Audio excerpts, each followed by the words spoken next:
Welcome to THA Talks, for free thought and open minds.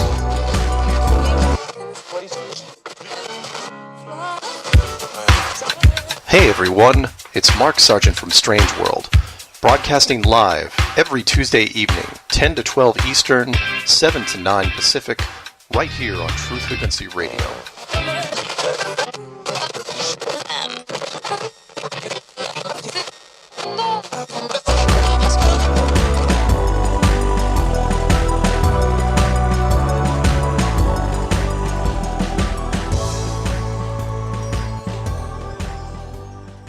Hello and welcome to THA-HIJAC. I am Shauna Collins, hosting today's special edition with an impromptu guest this evening, Mr. Mark Sargent. You may recall Mark's first interview with me on THA Talks back in June of 2015. We will include a link back to the archived show as well, so you can hear a little bit more about how the flat earth theory became such a big part of our guest's reality.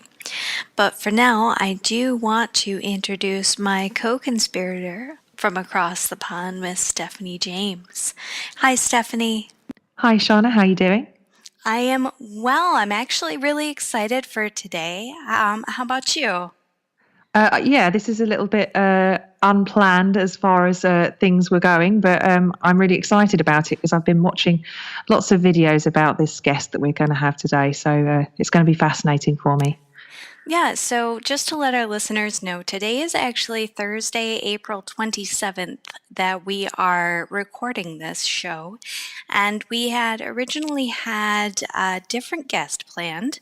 Unfortunately, they had a little bit of an emergency they had to reschedule. And I just happened to look at my Skype, and Mark Sargent from the Flat Earth Theory show that I did 2 years ago with THA Talks was available. He said that he would be willing to jump in and discuss with us some of the changes and updates on the Flat Earth clues and what he's been up to. So you said that you have been following some of his work, Stefanie?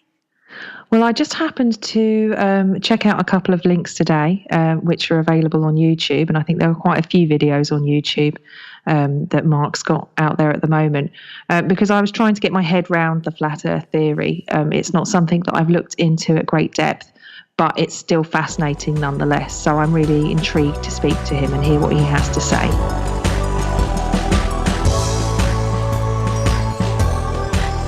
All right, so Mark, you actually were the first interview that I was able to conduct with THA Talks in May of 2015.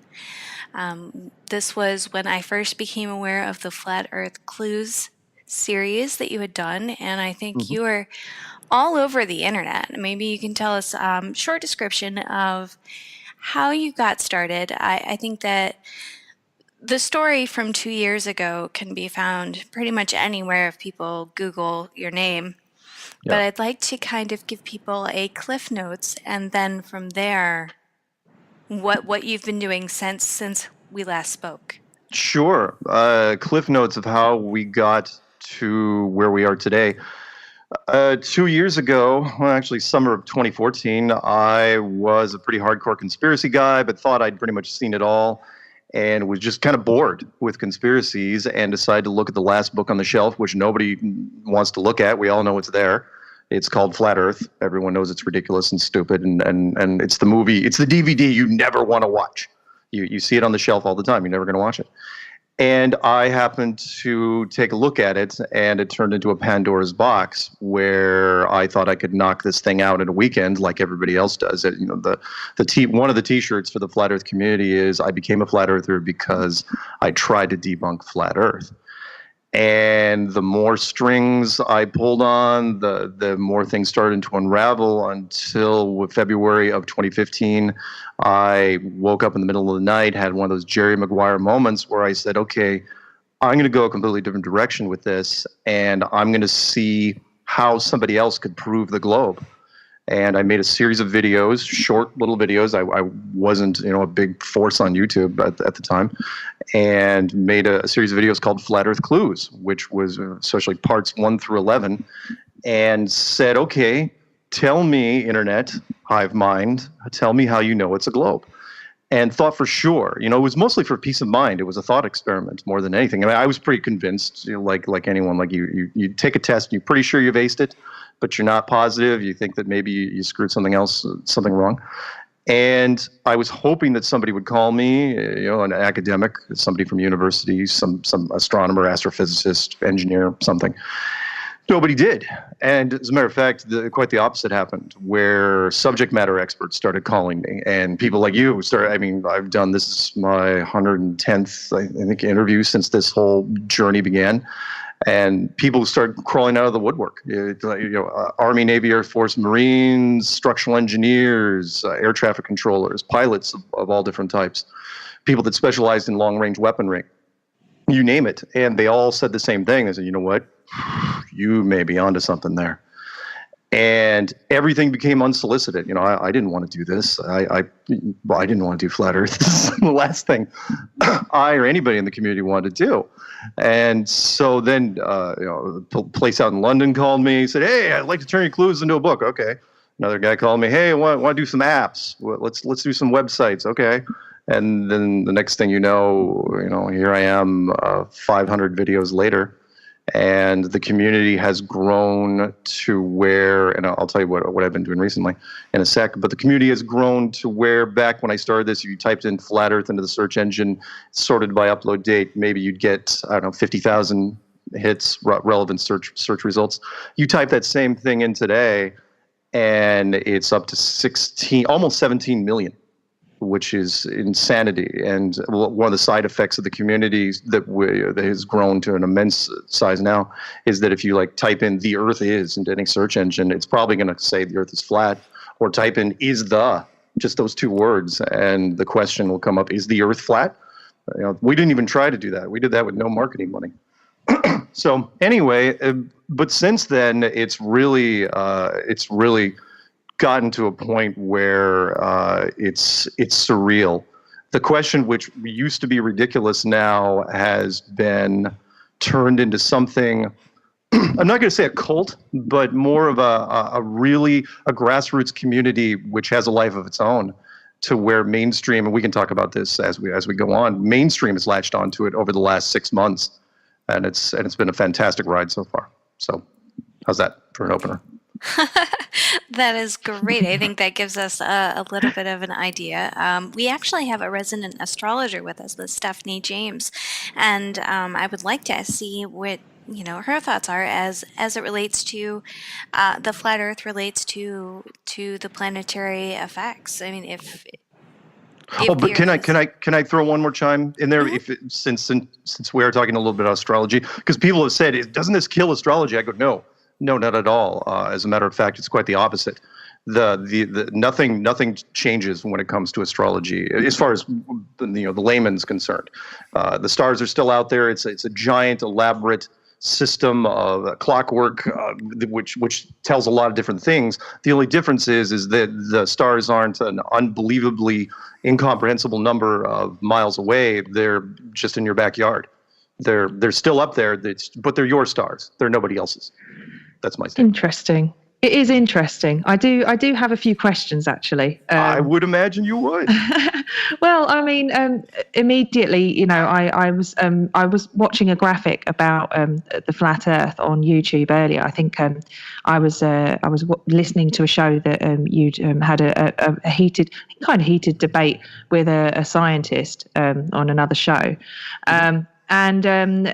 While I was watching this graphic, I started to think to myself, where does the Zodiacal Belt come into this? Because it's obviously, it's a projected sort of line of movement that I think it's our equator goes through. Yeah. And as I was watching it, I was thinking, so if we don't have an equator, how do we have a Zodiacal Belt? Excellent point. And for me, and some the flat Earth community does disagree on a few things, but for me, it's rather easy. Meaning, because I subscribe to the planetarium version, Okay. So we are in a giant, and I, this kind of dates me when I say, oh yeah, I've been to a planetarium. Lots of younger people say, what the heck is that? But a dome-like structure, a planetarium is a building where you go and it's like a sports stadium, but the seats point straight up and they simulate the sky. Yeah. But the difference between a normal planetarium and what I think this is that a normal planetarium only has one projection system, because it's small enough. You can get away with it because you don't have the one person on one side of the planetarium and one person on the other side. They're seeing the exact same stars.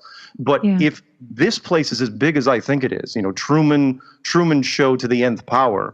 I was going to say that, the Truman Show. Oh yeah, that movie really resonated with me. 1998, Jim Carrey, one of his best. Yeah. Then if the place is big as I think it is, then you have multiple projection systems. And you're saying, well, how would that work? And I say, okay, you got one guy in the northern hemisphere, one guy in the southern hemisphere on a flat world. That'd be kind of like inner and outer rings. Both of them are on cell phone with each other. It says, hey, I can see the Belt of Orion. The other guy says, oh yeah, I can see the Belt of Orion too. And he goes, but the middle star is blue. And he goes, that's weird because mine it's green. Now you'd think both these guys think they're looking at the exact same star system. But in a system that big, they don't have to be. They can be looking at they're looking at two different instances of the same stars, for lack of a better term. You're looking at two separate projections because human beings can only be in one place at one time. Yeah. And that's how you would pull it off. I know it seems like a little bit of a cop-out, but it works quite well. Again, if a planetarium was that big, you'd have to do that. Also, and I know what you're talking about, the time-lapse photography at the equator, where one set of stars goes clockwise, the other goes counterclockwise. And I absolutely do believe in that.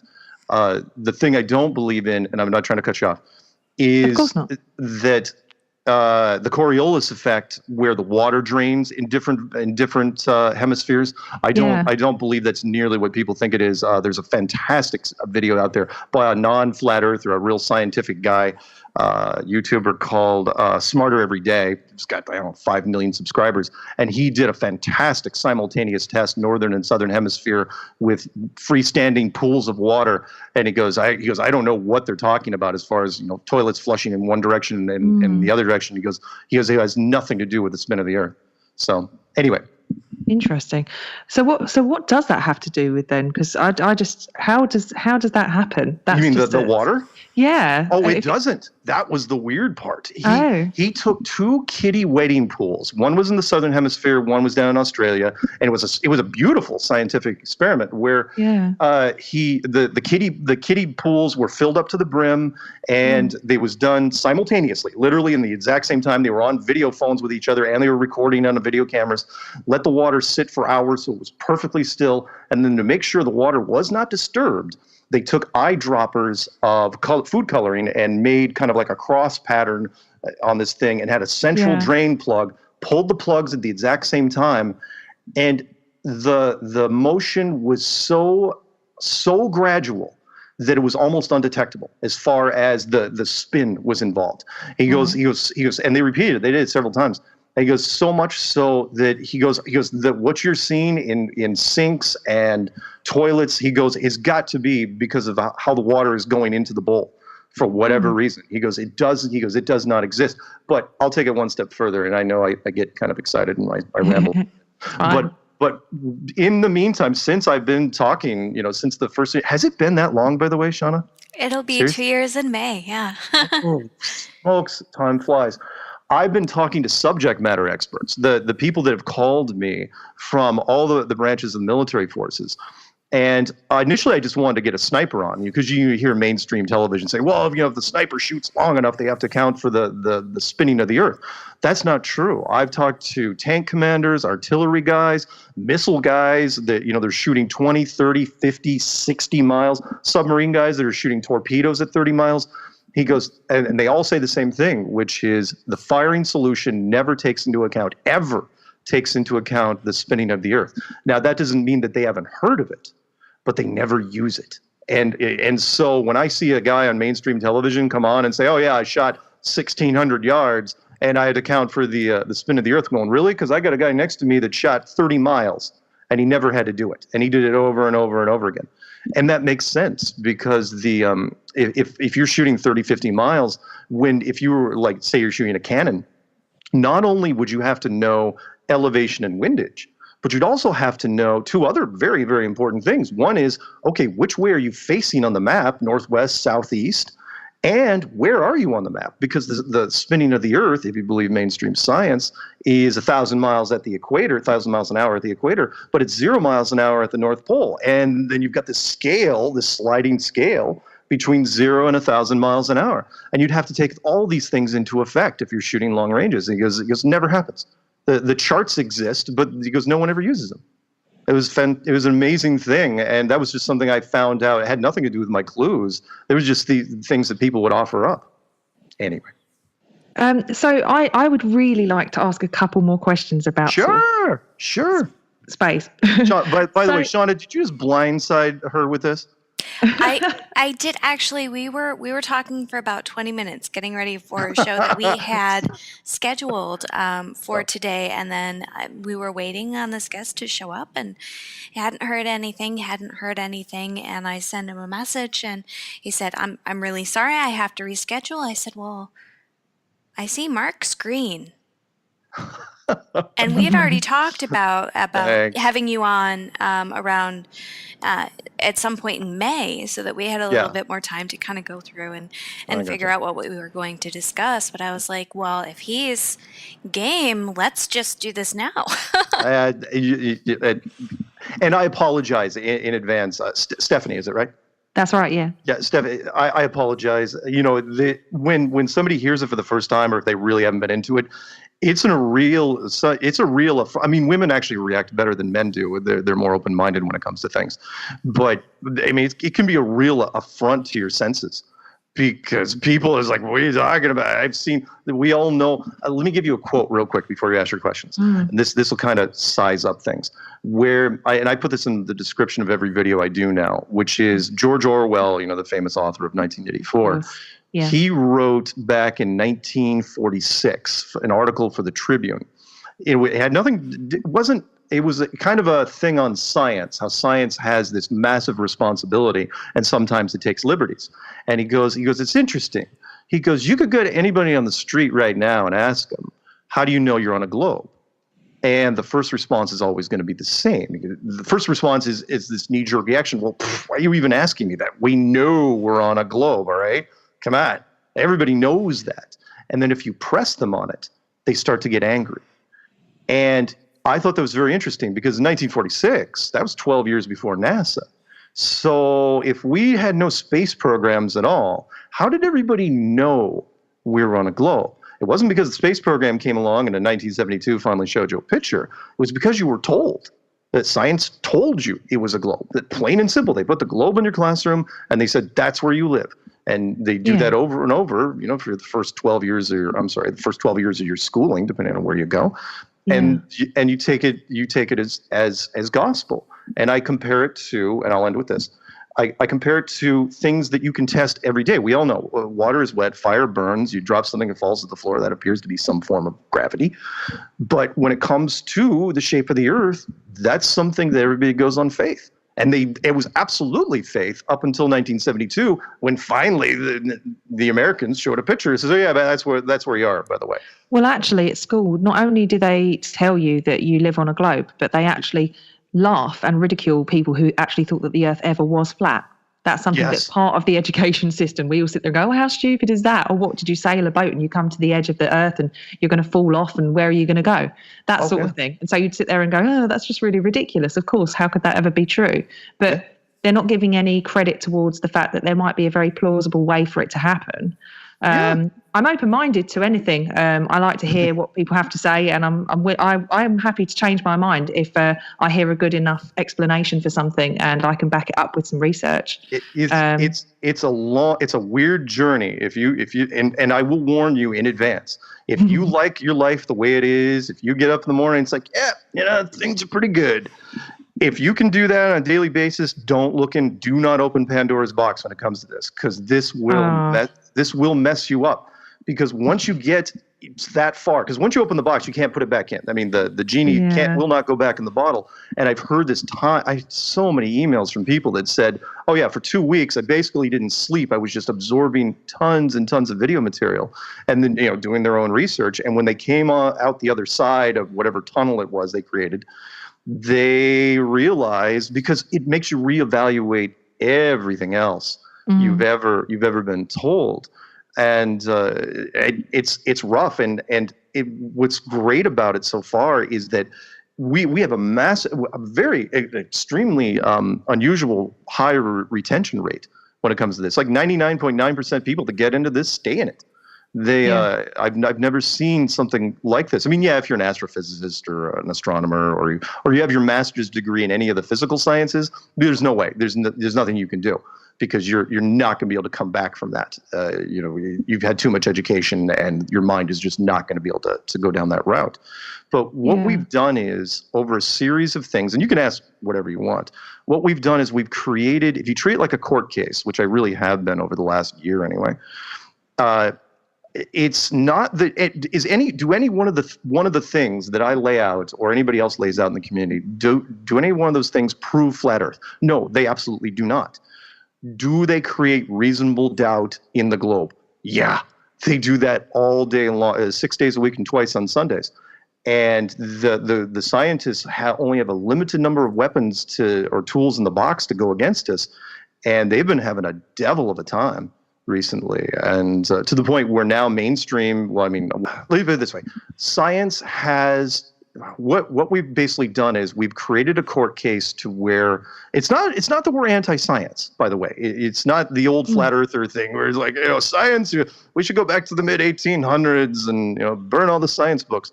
I love science. Light bulbs, microwave ovens, air conditioning, hey, super handy, all those things.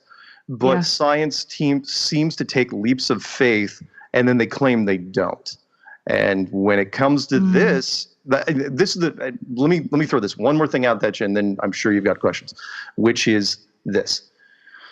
I put the hypothesis out there, and I say, look, forget about the scientists that work on weapons and work for the military. I go, let's just think about mainstream scientists. If they ran into something that was out there that went against science and it was big enough, would they tell the general public? Would they, because you're going against science. It's the Raiders of the Lost Ark movie scenario, and that is the Ark of the Covenant. The Americans got it at the end, and after that whole big song and dance movie, what happened to it? They put it in a crate, they put it in a warehouse, and no one ever got to see it ever, because it's unexplainable. Science can't explain it. And if you can't explain it, they are going to bury it. They are going to repress it. And this is one of those things. Let's say that the scientific community, once they had the tools in the 1950s, and they went up high enough, because seriously, until, you can be 99% sure with sticks and shadows and curved shadows on the moon and whatever you want to use before you have a space program, you don't know until you get high enough and actually look back and say, oh, that's what the Earth looks like. When you got high enough and you looked back, and it didn't look like what it looked like, what you thought it was going to look like, the classroom globes, would you come back down and say that it was this whatever shape it is? I highly think that science would keep their mouth shut and not say it and hold on to it as long as they could. Well, that's anyway. Because if you have a different opinion to any other kind of mainstream science, you're often ridiculed before you're taken seriously, and that happens. That's I was going to speak to you about the heliocentric model of the solar system compared to the geocentric model of the solar system, purely because obviously astrology and astronomy were both a combined subject many years ago, until they realized that the sun was actually the center of our solar system rather than the Earth. So for a long time, we thought the Earth, the solar system revolved around us. Yep. But does this flat Earth theory then put us back into the center of the solar system again? Yes. It puts us back in the center of everything. It is purely the geocentric model. In fact, it's geocentric to the nth power, which is We are the center of everything. Everything revolves around us. The stars revolve around us, the sun and the moon. Now, I don't necessarily think they're projections. I think they're actually physical objects. Most of the flat Earth community that I've run into think that the sun and the moon are like a mobile spinning above a child's crib. Kind of like what it really looks like is the yin yang symbol. Where if you lay the yin yang symbol on top of the flat Earth model, it fits really, really well. Where the sun is a directional light source, the moon is its own directional light source. They're not, the sun isn't 93 million miles away, the moon isn't 237,000 miles away. They're both, less than 50 miles wide and spinning above us. And since they're directional light sources, when they go off into the distance, they just go off into the distance, and their light diminishes. I'm curious as to how you would get different moon phases, because, how could they move to certain points? Because obviously when the sun and the moon are opposite, you've got a full moon. When the sun and the moon are 90 degrees apart, you get the first and last quarter. And when the sun and the moon are in conjunction, that's when you get a new moon where you can't see the moon at all. But if we're talking flat Earth and they're, in this, planetarium type dome construct that you're describing, where would they have the ability to have that movement if you're talking? You know where I'm going? I know exactly where you're going with this. Because and you said it. You actually said it in your question there. The planetarium scenario, and that is when you go to a planetarium, how do you simulate things like waxing and waning moons? How do you simulate a blood moon? Because in a planetarium, you don't have an Earth between the sun and the moon. How do you change it red? And how you do it is you just make it red. Meaning the moon, and this is going to freak some people out who's listening out there, but I'll give you a quick example, and you guys can look this up, in your free time, which is the moon is its own projection system. It isn't reflecting the sun at all. And by that, I mean, look up something called, and this isn't necessarily directly tied to flat Earth, but it's a great little experiment called cold moonlight. If you've never heard of it, I've tested it myself. I've got a little $15 point-and-click infrared thermometer. Somebody told me at the end of 2015, they said, and it was a caller for a show that I was doing, and he goes, do you know the moonlight is cold? Right? And he hung up, and my co-host and I, we laughed. It's like, whatever. It's like, guy's obviously on some sort of medication. And I started looking into it a little bit. I was going, wait a minute. And what they mean is that, because people say, well, everyone knows, it's colder at night and warmer during the day. Duh. So no, that's not it. Meaning, and I know I'm going to screw you up because I'm going to use Fahrenheit, but you'll get it. If it's 90 degrees, oh, sorry, the siren, that's my ride. I don't know who that is. Where I come from, we call that the Croydon chorus. The Croydon chorus? Anyone from Croydon will laugh at that, and they will know. That's all you hear all the time, sirens. Sorry, nice. I didn't mean to hijack you there. No, please, are you kidding?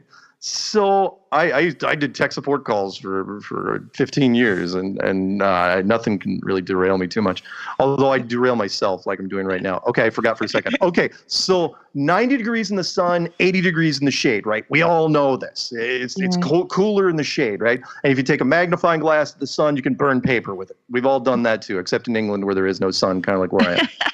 So, I mean, you put a magnifying glass up to the brightest spot in the clouds, and it really doesn't do much where you are. No. So, but what's weird is if you go and it works better if the moon is high in the sky, you take temperature readings in the moonlight versus the moon shade. And let's say it's 50 degrees in the moonlight.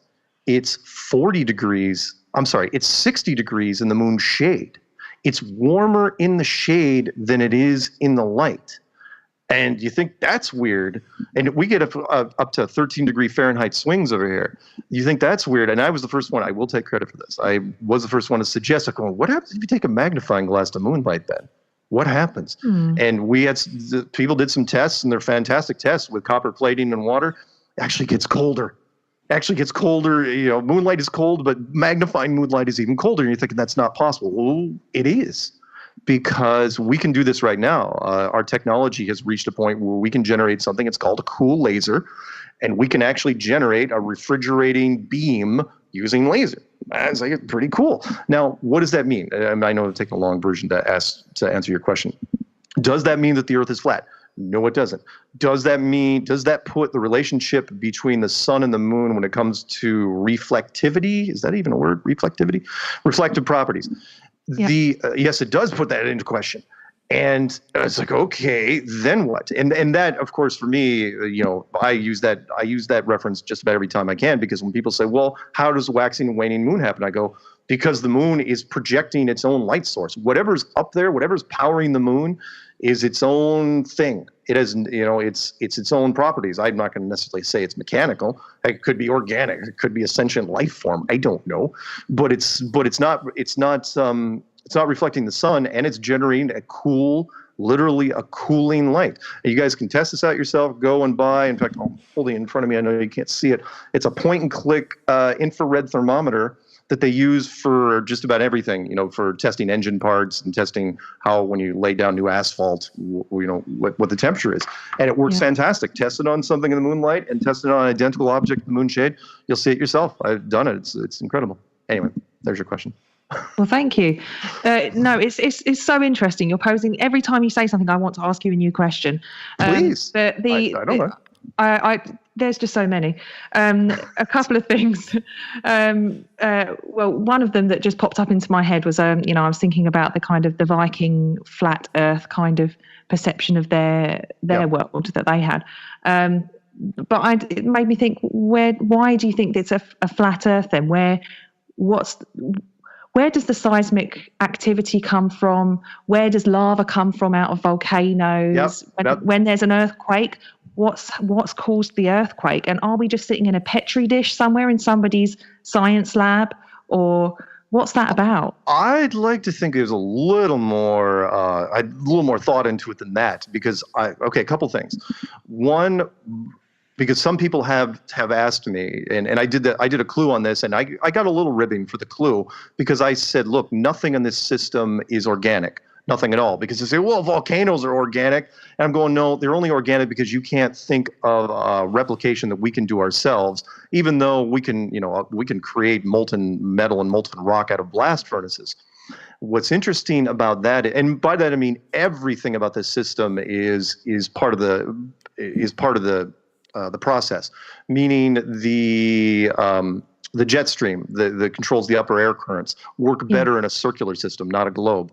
And by the way, I use the words globe, sphere, ball versus round, circle, or whatever else you said. Anyway, so the jet stream for the upper atmosphere, the underwater conveyor system for the water, the magma system for the volcanoes and the tectonic process, they're all there. Oh, no question. What's interesting, though, and I'll take a shot at science here, which is because people ask about the magma system, they go, what's below the flat Earth? I'm going, tell me what's below a globe Earth. I go, you realize that science will tell you, if it's a sphere, that if you dug down to get to the center of the Earth, it takes about 4,000 miles, and I don't know what that is in kilometers, but about 4,000 miles, right? And I go, okay, well, how do they know that? And I go, what's the deepest hole ever drilled? 1,000 miles? 100? 10? Do you know what the deepest hole ever drilled is? It's 8 miles. That's really? It. That's the deepest hole anyone's ever drilled. But when you open up a science book, and I mean any science book from age 6 to 60, we all know this. We've seen the cross section of the Earth where it shows those wonderful colored bands going from red to orange to yellow to that bright white center, and they seem to be perfectly. Each one is about exactly 1,000 miles thick. And I've gone to scientists. I said, how do you know this? How do you know this? Well, we use ground penetrating radar and seismic this and blah, blah, blah. I'm going, yeah, but you've had these maps around for a long time. So how do you know? Why isn't there a disclaimer in the science book saying this is an artist's interpretation? And I go, why don't you tell people that it's just a guess? And in Wikipedia, to be fair, they'll say, oh, yeah, we extrapolate what the core of the Earth looks like through magma samples and this and that. There isn't the long scientific version of we have absolutely no idea. I go, then why don't you put in the science books, why don't you put after the first 8 miles or 10, I'll round it up for you, why don't you just put a giant question mark inside the Earth? Why don't you do that? And it's because science doesn't like question marks. They will say eventually they hate people asking them. They don't like speculation from the outside. So they will take their best guess. Then if they say their best guess enough times, they will say, well, it's our facts. It's absolutely a guarantee because no one else can prove them wrong, and that's it. So the magma system for me is definitely organic, and I also think it's very controlled because and I also don't think this is a one-off. And you probably being in astrology, you probably believe this already, which is we're not the first people to rent this apartment, not by a long shot. I think that we are. I'll take a rough guess. I'll say we're version 7, maybe version 8. Our unbroken history, unbroken, mind you, only goes back 5,000 years. And before that, there's a whole bunch of questions that we need answered. Like, I don't know, who really built the pyramids? Are there the Bosnian pyramids? What about those sunken cities off Japan or the sunken cities off of India or the radioactive glass in India? Just take your pick. It seems that, and who was the versions, who were those versions? What about Atlantis? What about the continent of Mu? Who were these guys? And what versions were they? When were all the continents, the supercontinent known as Pangea? What version was that? And then, of course, the ultimate question, who was the first? Who was version 1.0? And were the legends true that in the early versions, there were no sun and the moon? It was just shades of light and dark, and this place sort of got more elaborate as it went on, and whoever built this place seemed to get a lot more decorative after. And so, anyway, sorry, I don't know if that helped that part of the question. Well, no, that's cool because, I mean, like I said, every time you say something, I start thinking of more things to ask you. But I'm worried I'm going too crazy here. Shana, do you have anything to say? Oh, there are many things that we will end up discussing, I'm sure, by the end of this conversation. I just wanted to correct myself. It was actually June 28th, 2015 that we had our conversation. Good. All right. And that was edition 81 of THA. And since then, I've seen a couple of well-known alternative media personalities having some very strong reactions to what you're saying, to the point of there being pushback and just this sense of, well, I'll send you to the moon kind of a thing, where there's they're very disturbed by the idea that people are listening to your theories and to they're following some of your work and believing it. So I wanted to address that and see how you felt about that pushback. The pushback is absolutely natural, meaning, and I've joked with this with people, it's like, look, if you don't laugh at this, if you don't make fun of this, if whoever's listening now, if you're not rolling your eyes and saying, man, I wish this was a call-in show so I could give these guys a piece of my mind, if you're not doing that right now, then you're probably insane, because everybody comes at this right away. It's kind of like have both of you heard of the La Brea tar pits out in California, United States? No, I don't think I have actually. Oh, that's right. So there's these tar pits, and they're left over from whatever prehistoric era, and they find tons and tons of bones and stuff in them. Because what happens is an animal, either prey or family member or whatever, falls in, and somebody thinks they can get them out. They fall in. Someone thinks they can get. It just goes on and on and on, and that's what happens with the flat Earth. Everybody starts out at this thing looking. I've been trying to come up with different analogies. It's kind of like when you're looking at somebody playing with like a children's puzzle, right? Sitting on a park bench, and you're looking at it going, this is simple. Why is this guy, he looks so frustrated. Why is he having such a hard time with it? This guy's obviously an idiot. Well, the puzzle is flat Earth. And you're going, all right, I can solve that. Give me that. And you sit down with it, and then you start playing with it a little bit. And the more you play with it, the more complex it gets. It starts morphing into, a Rubik's Cube, and then something that's way more difficult than a Rubik's Cube. And the pushback that we're getting is because, we're seeing it comes with the growth. There's so many people that have started getting into this that it's a topic that's being spread around. I made some videos out there called it's the world's guilty secret pleasure, which it's kind of like it's kind of like a drug in some ways, where it's like people like swapping conspiracy with each other. Oh yeah, JFK, 9/11, yeah. Well, it's like, dude, I got something for you right here. It's like, it's flat Earth. It's like, keep it under your hat. Here, give you a little taste of this, little flat Earth. See what happens, because you can say you're open-minded all day long. And I fell into the same trap. I consider myself a very open-minded guy, but I have never seen a topic like this that becomes so polarizing. I compare it to any other topic you want. I don't care what it is: abortion, gay rights, women's rights, black rights, vaccinations. Take your pick. I don't really care what it is.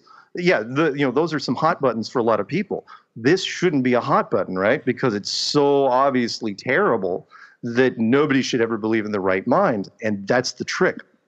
It's so big that everyone ignored it.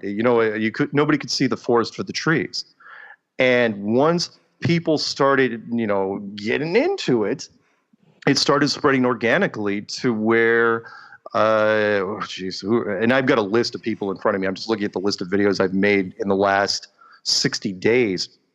It really took off 60 days ago, really took off, when one of the major sports stars in the United States, basketball, world champion, Kyrie Irving, came out during a podcast just before the All-Star game and said, "Oh yeah, I'm into flat Earth. Yeah, it's a great thing." And he lands in the middle of this big press briefing, and people are just coming at him. And then more people started coming out. And then, alternative news sources, you bet they're going after it. Why wouldn't they? I have had so many people that have called me, even before interviews. People that have interviewed me, and the people that choose not to interview me, they say, "Look, we're a little nervous about doing a show that covers this topic because we're afraid people are just going to lose it." Because in the comment sections, people in the chat logs, people say, "I can't believe you're even talking about this. I'm never going to listen to you again." That sort of thing. And the Alex Jones show, perfect example. Their producers contacted me and said, I couldn't make this up if I tried. How can we do a flat Earth show without actually using the words flat Earth? I said, well, you got about 10 minutes. You could pull that off. You could dance around it for about 10 minutes, and then you're out of ideas. You're going to have to say the words. And they backed out, and which is okay, because now, just last week, Alex Jones came out. It came out that he went during a child custody battle. He fessed up and said, "Yeah, everything I've done over my career as an alternative news source was an act." Awesome. It's awesome. I'm glad I never subscribed to him. Anyway, sorry. Well, that's the thing about polarizing topics to me, and this is something that I learned from another experience where somebody was sharing something that everybody thought was just completely unbelievable, that there was no possibility that it was true. And the way that the interviewee explained it was, "I'm putting this out to the public at large. And for those people that just throw it out, the baby with the bathwater, that's great, because that halves the amount of people that I have left to then look at and say, are you capable of wrapping your mind around this thought?" And it's not looking at, okay, are we sitting on a turtle and on a flat Earth with the little elephants on top of a turtle, right? Or have Alice down there just sweating away, holding the whole thing down. But it's being open to the concept that the world is not what we have been taught for so long, and being open to that, and being able to entertain those ideas, if nothing else. So now, the first time that I talked with you, maybe I'm a little bit crazy then, because I was like, yeah, no, that makes sense. It totally makes sense. I can see how that works. And you're lucky. Well, coming from a more egocentric place of, if we are the center of everything, if we, the stars are there for us, the moon is there for us, and the sun is there for us, and everything that has been created, like in the Eden theory of 7 days, as you said, did the first version of our existence 1.0 have like a little bit more of a black and white screen TV experience, and then they added color, and then they added, just like in the 7 days of creation, Sure. I'm going to add this, I'm going to add that, I'll give you some trees, some animals to hang out with, all of that. But that brings about the question for me of, if the world literally revolves around me, Yes. who or what put us here? Only two possibilities. And I've talked about this since the beginning. Because, that was something I had to wrap my head around, too, by the time I got to Clue 11, which was, because I get those emails all the time. It's like, who did it? Who did it? Who's responsible? I go, okay, there's only one of two ways you can go with this. Either it is a divine creation, or God subcontracted out the work. Either way, you're going to be closer to answering the ultimate question by solving it. Meaning, let's say some giant golden eggy spaceship thing decided to land somewhere. And whoever came out, and you've got to remember, religion still controls, the big major five religions, Buddhism, Hinduism, Judaism, Islam, and Christianity, make up 80% of the population. A lot of those people are going to look at whoever comes down in whatever ship it is. I'm taking a stretch here, and say, "Are you God?" That's the first question they're going to ask. You built this place, right? And they'll say, "No, we're not God." The very next question will be, "Well, do you know God's phone number? Are you gonna? Can you put us in touch with God? Have a few questions, because." And really, you're splitting hairs. A technology that is advanced enough to create something like this, whoever's living inside it, of course, they're going to look at it as more of a divine thing. Now, am I saying that the firmament, I'm using a biblical term there, or the dome or whatever it is, do I think it's got the handprint of God on it? I'm not going to define God here, because this has changed my outlook on that. Did this put me in a whole new level of spirituality? Yes, it did. I was raised a born again Christian, up in the Northwest of the United States, and went to vacation Bible school and youth group and all these fun things, every Sunday, and couldn't be happier after the Sunday was ended, because, the sermons seem so dry and the chorus is so boring. And then when I went to college, I fell away from it. Like a lot of people, you get into things and it's like, oh, there's a whole other world out there, because I grew up very, very sheltered.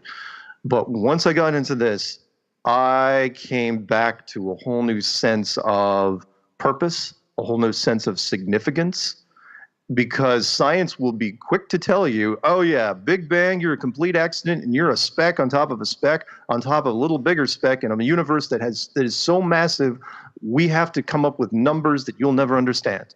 You're absolutely meaningless in this universe. And this changes all that. This goes the entire different way, which is, no. You're in a built structure, a planetarium / terrarium / Hollywood backlot. A petri dish, you could use that, but it's a very nice petri dish. But at the same time, that one of the next questions would be, I know one of you is going to ask it, which is, well, why would the creators do this? Why would they hide the shape of the world? And I go, because we're the only species on this world that would actually object to the fence, to object to the wall. You can put a buffalo in the middle of a beautiful wildlife preserve, 1,000 square miles, square acres, whatever, and they, as long as they got water and nice grass to eat, they don't care. It's like, fence, who cares about the fence? You put the same you put 10 people in that same thing, that's all they're going to care about. Who made the fence? Why is this fence here? Who's on the other side of the fence? What place do we have? Maybe we should sacrifice something to the fence. All should bow to the fence. And you can see where that goes. And that is, so you don't want that to happen. People have to act naturally. And that's why I think eventually the globe model, I don't think human beings were nearly creative enough to come up with it on their own.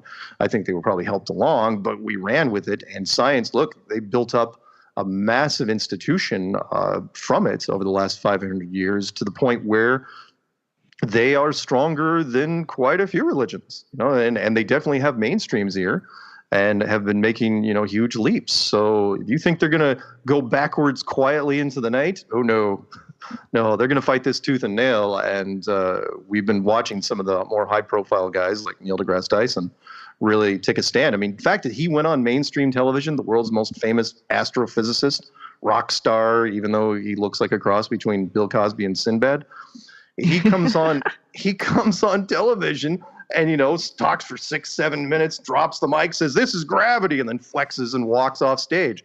So much showmanship, it drove me nuts. But the fact that he did that lets us know that we've struck a nerve with somebody. Now, he calls it an anti-scientist, anti-intellectual movement that, if left unchecked, will destroy humanity, but I don't agree.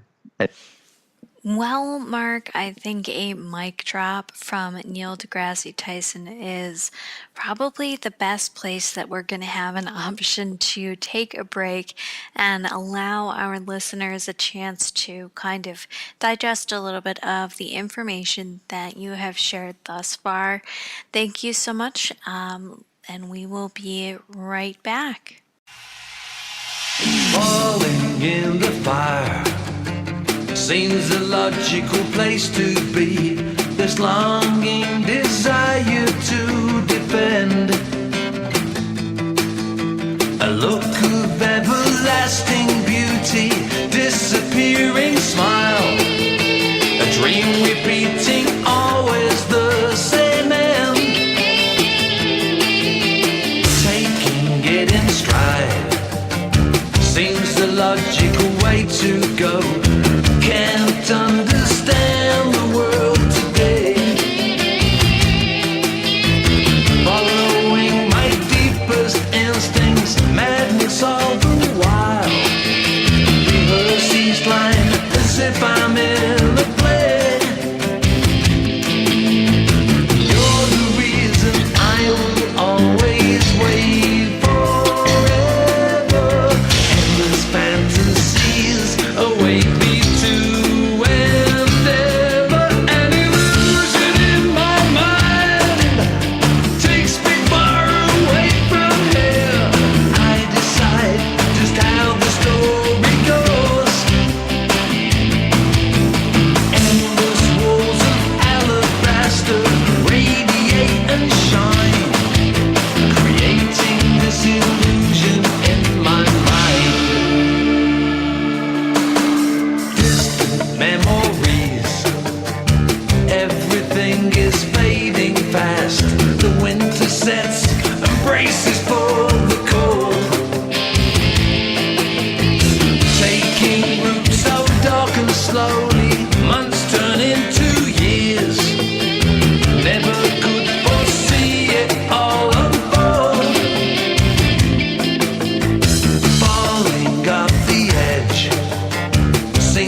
in my mind. Creating this illusion in my mind. Creating this illusion in my mind. Creating this illusion in my mind.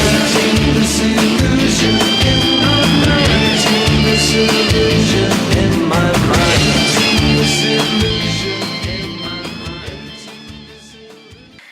All right, and welcome back to THA-HIJAC. I am Shauna Collins, hosting today's special edition with my energetic and effervescent co-conspirator from across the pond, Miss Stefanie James. Today we are speaking with Mark Sargent at the Flat Earth Theory. We just left off discussing how mainstream scientists have gotten a little bit salty, as they say in the gamer community, about these newer perspectives on the flat earth model. So without further ado, let's continue with our discussion. Mark, you've received a lot of pushback and I would say negative feedback from some of the more well-known people within the alternative community, and you were talking about how Alex Jones just put out that what he was doing was basically a farce. I wonder if you have any kind of response or retort to the people that have been putting out their own diatribes against the flat earth theory. And I do, actually. Good question. No one's ever asked me that. That's good. Which is, they obviously haven't. Let me put it this way: you can't look in the box, actually look in the box, and walk away from it still making fun of it. The only thing you can really do is make fun of the box itself, and I'm talking about Pandora's box. So you can make fun of from the outside. It's like, why are you looking at that box? That box is stupid. No, I'm not. I'm not going to look at that box. You're an idiot for looking at it. And, that's all you can do. That's your only defense, really, against flat Earth right now. Unless you have a master's in some sort of physical science, in which case your whole world implodes, and you're not going to let that happen out of self-preservation. But like a per example would be one of the bigger alternative guys would be Joe Rogan. That's a great one, but. You got to remember that in the conspiracy world, he's kind of considered compromised, meaning, and if you don't know who Joe Rogan is out there, he was an American actor who turned into, and he's done a lot of stuff. He's done stand-up comedy, he's done the podcast stuff, he's done conspiracy stuff, but he used to be a really good conspiracy guy, and he went after the American space program. He went after Apollo big time, and he's got a lot of conviction and a lot of enthusiasm. And so, all things being equal in a debate, the person with the most conviction is going to come off as the winner, even though they may not have made any point that was a slam dunk. And he was wiping out scientists left and right, saying that the moon missions, now he couldn't tell you why the moon missions were faked, only that they were faked. Because the American space program was a piece of junk. And somebody got to him. We don't know who, but he went dark for a while. And then when he came back, lo and behold, he got a brand new show on the Sci-Fi Network. And the very first episode was called Joe Rogan Questions Everything. And the very first episode, he recanted every bad thing he ever said about NASA. Wouldn't say why he thought that NASA was absolutely legit above board, but he was, I want. You could almost see it in his face. It's like, okay, what'd they do? They offered him either the carrot or the stick or both, usually simultaneously. And, they say, you choose. Briefcase. One briefcase has some money in it. The other has a gun. You choose which one. We're not going to let you keep doing this. But when it comes to other people out there in the community, most are just stubborn. Or they're afraid. They're afraid of. It's weird because there's so many closet flat earthers, and it's hard to tell. Which is why I kind of compare it to Fight Club, where the first rule of Flat Club is you do not talk about Flat Club because you don't know. I mean, the difference is, with Fight Club, people would walk up to with bruises and cuts. You could tell they were in the club. But with Flat Earth, you don't know. We're trying to come up with little insignias and stuff so that people can at least identify each other. But it's because you don't know this, there's celebrities out there right now we know full well that are flat earthers, but they are never going to come. Well, I should say never, but they're having a tough time coming forward because once you step out onto that dance floor, you catch some hell. Look at Kyrie Irving caught a whole bunch of hell. So did Draymond Green. The guy that caught it even more than them, though, 2 weeks later was the American basketball legend Shaquille O'Neal.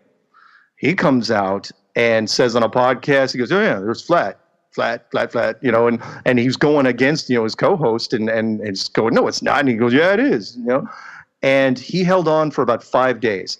And then eventually one of his sponsors, I think, got a hold of him because the guy makes $20 million a year, even though he hasn't played forever, in endorsements. And so they brought him on the Jimmy Kimmel show. And that was the first question they asked him. It looks so telegraphed. It's like, so you were joking about the flat earth, right? He's like nodding at Shaquille and Shaquille's, backpedaling, as best he could. But it's weird. We're in this 2017 is a weird year for us. We're in this kind of this transition where we've gotten past the okay, you don't get to talk about it in the room. We're just going to laugh you out of the room stage to where people are really, they're coming after us. Science is doing what they can to come after us. They dug up Bill Nye and having him. He's talked about it on several different shows now. Neil deGrasse Tyson's talked about it in several different things. Alternative news people, not as many as you might think, have attacked us, but there are some. Yeah, no question. But the reason, the impetus for that is that I heard originally I had heard Caravan to Midnight, which I'm going to tell you right now, for anybody that I bring up right now, I have the utmost respect. I love these alternative media broadcasters, and it's because of them that I do what I do. But I heard something from him that sounded very threatening, and I was surprised because I didn't really expect. Do you want me to do my impression of John B. Wells to be like that? Yeah, go ahead. Yeah, John B. Wells. Yeah. I'm coming to you, flat earthers. He kind of sounds like Batman after chain smoking. Yeah, I was wondering where that came from, and then shortly thereafter, I was listening to Fade to Black with Jimmy Church. Do you want me to? I can fill you on the Jimmy Church thing because I interviewed with Jimmy. Jimmy interviewed. Yeah, you did. Number 376 was the flat Earth clues the flat Earth. I watch. And not only do I watch, but because I respect these people, I do my homework. Yeah. So when I heard during show 644 that during his intro monologue he kind of went off on the flat Earth, and I thought, now wait a minute. I think that's how I heard about you, was because of a Fade to Black show or a Coast to Coast show that I'd listened to where they were talking about flat Earth. Jimmy Church was kind of a mystery to me, although what he did was he was one of the first people when he called me, he said right up front, he goes, "Just to let you know, I'm really nervous about doing this show. I'm excited, but I'm nervous." You know what Jimmy sounds like. And he's like, I'm really hesitant about doing the show. So he does it with me, and went well. The problem is that Jimmy Church is one of the substitute candidates for the when George Norrie finally leaves Coast to Coast. He's trying to gun for that position. So, and George Norrie will not do flat Earth. It's weird. Joe Rogan and Alex Jones, they've all said the same thing, which is it's weird. You can believe in any conspiracies you want, but the Apollo moon program, the United States space program, is off limits to those guys. George Norrie told me during the show, I'll send it to you if you want. I'm not allowed to put it up because they'll copyright strike me. But he says right off the bat, he goes, just to let you know, he said this on air, not off air. He goes, I absolutely believe in the Apollo program, which was his way of telling me, Mark, don't go after NASA. That's like, all right, fine. I don't need NASA. It helps, but I can go 6 different ways to do flat Earth stuff. Well, there have been conversations that they've had, and Jimmy's one of those people that, again, I have great respect for, but I also feel like he has said this on his own show, that there have been off-the-record conversations he's had with people like Jim Mars and Linda Moulton Howe that he's not able to discuss some of these elements. And I'm just wondering if there's something about the Backroom channel that makes him hesitant to really promote the idea of flat Earth. Yeah, in fact, Linda, from what I've heard, I haven't heard the clip yet, but well, no, I actually have heard the clip. There's a certain level of conspiracy people out there that think that flat Earth is literally a manufactured distraction against against all other conspiracies. It's meant to make the entire conspiracy world look crazy. And my argument is, okay, one, you don't need us to make the conspiracy world look crazy. They're plenty crazy by themselves. But if it was, if it wasn't resonating with people, it wouldn't be a distraction. Look, this thing's catchy. I mean, really, really catchy, and people have really been digging it. So, and what is it hurting? If anything, it makes people reevaluate all the other conspiracies even more. But yeah, Linda Moulton absolutely thinks it's a psyop. Jimmy Church is leaning towards the psyop thing. If they have discussions, it could be why Richard Hoagland, when he was supposed to debate me, he backed out on I think Dark 30 Radio, where he just was a no-show for the debate, because it is the one conspiracy aspect that I've seen so far which does not dovetail at all into flat Earth. Because Rich Hoagland's like, well, there's millions of people living on the moon and another million on Mars and blah, blah, blah, secret space program, yada, yada, yada. Starship Enterprise. And he's been doing it for, 20, 30 years. So yeah, fantastic. But at the same time, the flat Earth shoots that down in 2 seconds. It's like, fine, you have a secret space program. Even they would have taken actual pictures of the Earth instead of waiting 43 years between the first and second shots. It was like, just use your secret space program. Take all the pictures you need. Take all the video you need.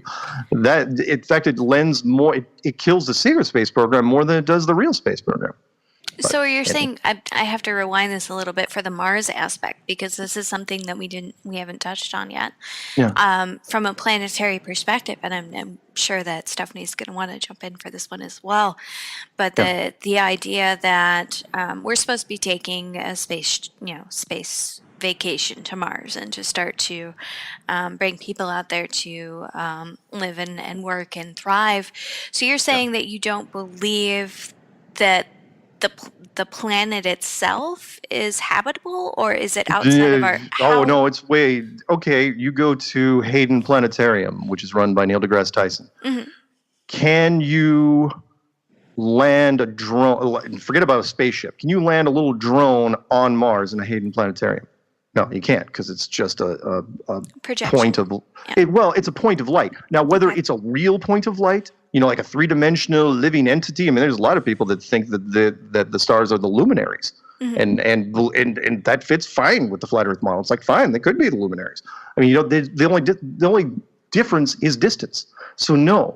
Mars is just a different point of light. But does that mean it isn't a different body? No. Again, astrology, fully, it's fully intact in the flat Earth model. The only difference are the distances. So it's not billions and billions of miles away. It's only thousands of miles away. But but no, you can't land anything on Mars. And again, for people that don't know what I'm talking about, if we're coming in and they didn't listen to the first episode or however you're doing this, you got to give up the entire space program. I'm not just saying that the American space program is fake and JAXA and Europeans and the Indian and the Chinese. I'm not saying they're just fake. I'm saying the entire reason NASA was created in the first place is because they figured out where the edge was in 1956 and they freaked out. And it's like, okay, we gotta seal this sucker off like right now. And so 1958 NASA was founded. They militarized the sky, and in 1959 the Antarctic Treaty was formed, and Antarctica, otherwise known as the Outer Ring, has been locked down forever. I mean, literally ironclad, no countries till 2041. It's not even going to be updated until then. Nobody ever does anything out there. I mean, it's both those moves. Well, that and the Van Allen radiation belt was announced in 1959. Those were done in the same year, and that was one of those things when I looked into this. It struck me as, okay, that's what I would do. I try to put myself in their shoes, and the powers that be. You name them wherever you want. But if I can relate to it, yeah. I said, yeah, exactly what I would do. And they held on to it. So anyway, sorry, go ahead. So the fear-mongering from asteroids hitting Earth and destroying all of life as we know it. Tell me, because I get this question literally every couple days in my email, which is meteors. And so how do you explain meteors? I'm going, okay, fine. So the planetariums can account for comets and waxing and waning moons. We can do all that stuff in planetarium, but we can't do meteors. Fine. Tell me about, if there's thousands and thousands of satellites up there, tell me a couple things about meteors. One, if you want to say that law of probability says that they're not going to hit a population center over the last 5,000 years, fine. I'll give you that. Fine. But tell me why no satellite has ever been smacked by a meteor, spun out of control, hit other satellites. You got to remember, we just did the movie Gravity with Sandra Bullock and George Clooney. That was the entire premise of the movie. Was that spoiler alert? Oh yeah, well yeah, sorry. Well, no, I mean it's in the first 10 minutes of the movie. You know, they're sitting there. Seen it. That's what I'm. Oh, okay. Well, the entire premise of the movie is that is the whole concept of the movie, which is they're working peacefully, on their space station on something, and a satellite goes out of control, knocks into other satellites, and then it turns into this cascade effect where all this very, very jagged metal is traveling at thousands of miles an hour, and it runs into them, and then it's a fight to stay alive. But there's the problem. That's never happened. And you'd think with all the meteors, in fact, we have yearly meteor showers. I think the Perseus meteor shower is like a yearly thing. Why? Not only do not satellites, that's good English. Why do satellites not get hit? But they also you don't ever see anyone saying, "Get out of the way." Satellites aren't retasked to move out of the way of meteors. Law of probability says one of these satellites, not just one, a whole bunch, would have gotten tagged by now. You got to remember, it doesn't have to be a big meteor. It can be the size of a nickel. And that satellite's useless. Not to mention the ISS footage. What those guys, again, I'm going off on a little tear here. The International Space Station, a micrometeor the size of a nickel could take those guys out in 2 seconds. Punches through the hole, that's it. They are done. Because, when they're inside the ISS, all they do is wearing khakis and polo shirts and socks. That's all they wear. You never see them in a spacesuit doing an emergency drill. You never see them going out of an airlock. Where are the doors? They should have some. Sorry. I just have to ask. That guy that's currently on a space station. I mean, in space, do we still have the whole effect of and like no gravity and that sort of thing? Is that still relevant with the flat Earth theory? Yeah. So that still works. That's still But you can sim one of two things that's happening. Either they found, and I really go with the first version, which is there's nobody living up there because the inner production, the interior work. Not to mention, two things. One was in the clues, one isn't. The first one is never in the history of space travel have we ever seen this. And I don't care what program, Mercury, Gemini, Apollo, Soyuz, the Moon, the ISS. We've never seen an astronaut with the camera running exterior outside of the spacecraft turn 180 degrees or further with the camera running. It's never ever happened, right?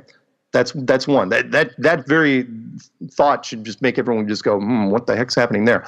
But the interior shots are horrible. They're produced so terribly. Look up, if you get a chance, I'll make it easy for you guys. Type in flat Earth or just type in ISS hairspray. Look that up if you get a chance. Oh my Lord. The women, what they figured out was we've got to figure out a way to simulate zero G or extend the zero G thing, because you can simulate it. We have them over here in the States. They're called vomit comets. They use them to train supposed astronauts, right? So you go up, you go a steep climb, and then basically you're nosing down faster than you would free fall, or about the same speed as free fall, and that gives you about a minute of zero G. Pure zero G, and you can do it in the atmosphere. And then you just do it over and over again. And so you have like red light, green light, and they can tell them when to do it. Well, if you take a big enough plane and you make it look like the inside of the ISS, you can film zero G. That's not a big deal. But to extend it, they had to use a couple Hollywood tricks. And one of them was just atrocious, which was they had to, because women's hair, especially if you have long hair, of course, why would you ever have long hair on a space station anyway? It would gunk up the filters. Everyone's heads would be shaved. No one would ever have long hair, but they don't seem to care. It's like, we'll let them have long hair. And when they did this, one of three things, because here's the problem. When you're doing a zero G plane, because we still can't visually see turbulence, a woman, if she's moving, if you have long hair and you're moving, your hair is going to accentuate the movement, and of course the sideways movement of the turbulence, and you're not going to be able to show that because there is no turbulence up in space, if you believe in space. So what they did was, out of all the options, like, okay, I don't know, put her hair back in a ponytail. That's first option. Put on a nice jazzy NASA cap. That's the second option. But no, what they did was they freaking permed her hair straight up like the Bride of Frankenstein, to where it was stiff. I mean, it wasn't flowy at all. I mean, you could have thrown a ball off it would have bounced. And I'm going, why are they doing this? It was because the average person on the street would have been like, oh yeah, look, she's in 0G. But it didn't matter which way she turned, lie down, stand up, move. Her hair was just always permanently up. And one of the woman's hair didn't do well, and sort of kind of looked like Medusa's tendrils, the snaky head thing. And it was horrible. It was absolutely horrible. So now they're cutting everybody's hair short. I mean, we were the answer to that. We called them on it. But the point was, you only do that sort of production disaster if you can't do it in real life. Meaning you're faking it because there's a reason, there's a big reason why you can't get up there. Basically, that's what we're saying. And so you're just simulating everything down here and just telling people they're up there. Keep it militarized until recently with the whole SpaceX thing, and which is why the SpaceX, if you guys haven't heard about it over in the UK yet, the SpaceX thing that they're thinking of doing for next year, oh my Lord, they're saying they're actually going to fly 2 people and do a slingshot around the moon. They're not going to land on the moon, but they're going to take people around the moon and back in a SpaceX rocket. And like a holiday. Yeah, and there's people are paying for this, and they're saying they're going to do this by next year, 2018. Wow. And I'm going, how are you going to pull this off? Do you know how? Because look, 4K cameras, you can get those in a box of cereal nowadays. They're super cheap. So there should be 4K. This thing should be filmed from every angle all the time. How are you going to get away with sending people around the room? I'm sorry, around the room. Actually, it would be around the room. Around the moon and back, and fake that footage. You're going against everything NASA's been trying to hold together for the last 60 years. I don't think it's going to happen. I think they're going to scrub the mission. I think they're going to kick it down the road. There's going to be some major malfunction, or they'll just blow the rocket up on the pad. I don't know. One of those two things. Sorry, I'm off in the weeds now. I forgot what the original question was. Well, I was just listening in actually, and just thinking about Richard Branson, who is a Virgin Galactic. Yeah, Virgin Galactic thing. I mean, I'd heard about that a while ago. I don't know really what came of it, but I know that Beyonce and Jay-Z were going to be the first, couple and also artists to go up and do a music video in space. I don't know if they did that or not. No, they didn't. NASA is the quintessential let's kick the can down the road thing and deal with it later. Meaning, and I'll compare it to the hydrogen fuel cell cars. If you guys remember those. Back some years ago, Bush was president, they were saying, oh yeah, hydrogen fuel cell cars, that's going to be the wave of the future, not this battery stuff. But the problem was they couldn't solve the technology problem, even though they were getting it. And the reason why they were doing hydrogen was the oil companies don't have the monopoly on electricity, but they do have the monopoly on producing hydrogen. So that's what you sell, that's what you're going to promote. But unfortunately, hydrogen fuel cell cars, they don't work in cold weather. And as you know, there's a lot of cold places on the world. So but the point was they just kept kicking the can down the road and saying, oh yeah, well, another 15 years, we'll get that hydrogen thing knocked out. Another 15 years, we'll get that. And now it's 2017. The hydrogen fuel cell car thing's dead and buried, and nobody even talks about it anymore. The point is that you go back 15 years ago, it was absolutely going to happen. So when anyone says that they're going to, I don't care what film star or movie star or rock star says they're going to the moon, it ain't happening. The Mars program, otherwise known in the United States as the Orion program, oh my Lord, that thing, you guys want to look up some fun stuff, look up, and it's on the NASA website right now. It's called Orion Trial by Fire. It is a great little 7-minute video made by NASA, won a local Emmy Award for their production of it. Don't know why. It's all right, but it's not that great. Where they were talking about the Orion program, which is the Americans' mission to Mars. And in it, they were talking about the capsule and how they were talking about how the first capsules were going to be unmanned, and they were going to test them heading towards the moon because they haven't had figured out how to solve the radiation belt problem yet of Van Allen, the Van Allen belt. And I'm going, whoa, what are you even talking about? I go, when was this video made? The video was made at the end of 2014. I'm going, you solved the Van Allen problem in the 60s because Apollo 8 through Apollo 17 took round trip through the Van Allen belts, and nobody died, nobody got radiation poisoning, nobody got cancer. So what's the problem? Exactly. That was technology that was 60 years ago. How is the problem? And that's a question I throw at anybody I can in the science community, because it's a trap. Because if they say that the Van Allen belts aren't deadly, then I say, okay, then why does NASA think they're deadly? And if they say, well, they're deadly, then I say, okay, how did Apollo get through them? You can't win either way. Because if you look at the Apollo program, here's the reason why it's a trap question. There are only two metals we know currently that'll stop radiation, and one is lead, the other is gold. Both are very heavy. In fact, gold is twice as heavy as lead.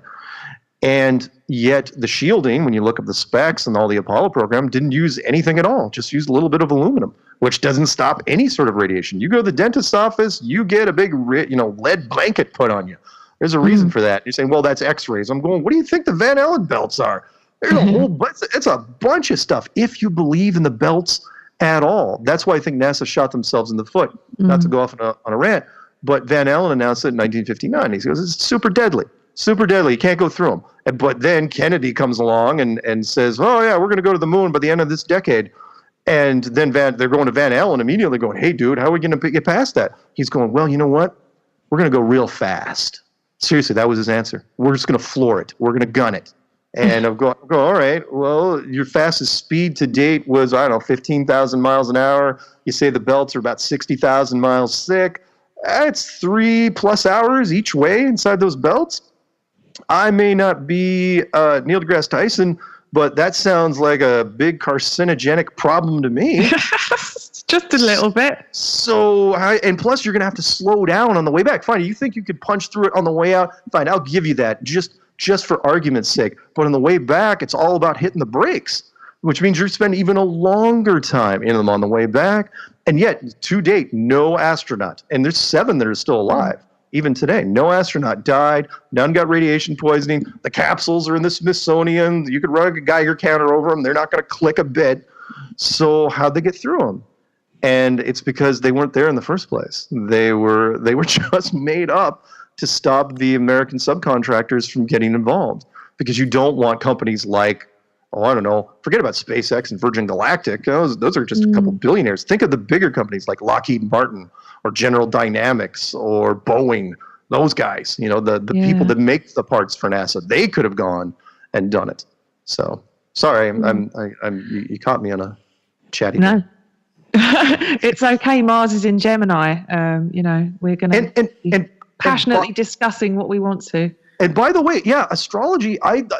Again, just because, and I say this to the religious side as well, because I'll use a biblical thing, not that I could quote too much chapter and verse, but I'll say, look, if you believe God created the sun and the moon, fine, but it was NASA that told you how big they were and how far they were away. And in fact, NASA gave you all the numbers for everything because they had to, or the science in general had to give you all the numbers. Eventually, once the space programs took off, then they were the ones that gave you all the detailed numbers. Another great thing, again, Stanley Kubrick, not a flat earther, but he was an anti-moon guy. If you've ever seen the documentary Room 237, he was. I think I have seen that. And he was supposedly the person who actually created the footage, wasn't he? The story goes, it's a brilliant little story, which is that Stanley Kubrick was hired because he was turned down when he made Dr. Strangelove, which is a classic. He made Dr. Strangelove. He asked the United States military if he could use some of their, he wanted to build a B-52 bomber, the interior, and he was wondering if he could use, get inside one, take some pictures. And they go, absolutely not. That's classified. The Russians may find out, blah, blah, blah.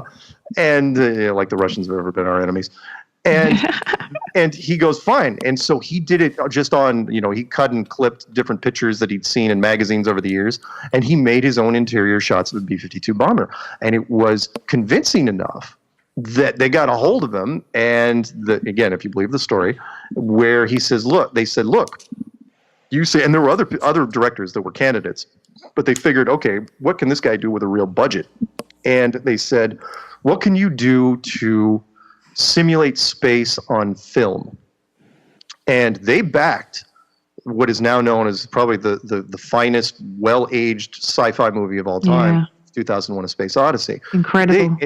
And they backed him. In 5 years, it took him to make that. And it's like, find me a Hollywood studio that'll let a director take 5 years to make a movie. He was an absolute perfectionist, though, the way he did it. And without having the CGI back in those days to do what he did, to the quality that he did it. Oh, yeah. Yeah, you watch it on Blu-ray nowadays, and it's still very, very good. You can't see, without what you said, without the CGI, what he did. And this is in the 60s. And so what happened was, though, like anything, like any romance, it seemed like a great idea at the time. It's like, look, unlimited funding. What director wouldn't go for that? He had a special lens built by, that they paid for, first of its kind. And he did some amazing, amazing stuff. Plus, he was the leader in front screen technology directing work.